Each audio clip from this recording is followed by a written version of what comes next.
विधानसभा चुनाव की अब सुगबुगाहट शुरू हो गई है। गठबंधन की लगातार बातें चल रही हैं, तो क्या दिल्ली में कोई गठबंधन नहीं होगा। तो विधानसभा चुनाव की अब सुगबुगाहट शुरू हो गई है। गठबंधन की लगातार बातें चल रही हैं, तो क्या दिल्ली में कोई गठबंधन नहीं होगा। तो विधानसभा चुनाव की अब सुगबुगाहट शुरू हो गई है। गठबंधन की लगातार बातें चल रही हैं, तो क्या दिल्ली में कोई गठबंधन नहीं होगा। तो विधानसभा चुनाव की अब सुगबुगाहट शुरू हो गई है। गठबंधन की लगातार बातें चल रही हैं, तो क्या दिल्ली में कोई गठबंधन नहीं होगा।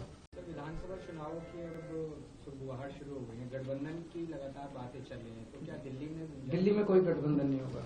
तो विधानसभा चुनाव की अब सुगबुगाहट शुरू हो गई है। गठबंधन की लगातार बातें चल रही हैं, तो क्या दिल्ली में कोई गठबंधन नहीं होगा। तो विधानसभा चुनाव की अब सुगबुगाहट शुरू हो गई है। गठबंधन की लगातार बातें चल रही हैं, तो क्या दिल्ली में कोई गठबंधन नहीं होगा। तो विधानसभा चुनाव की अब सुगबुगाहट शुरू हो गई है। गठबंधन की लगातार बातें चल रही हैं, तो क्या दिल्ली में कोई गठबंधन नहीं होगा।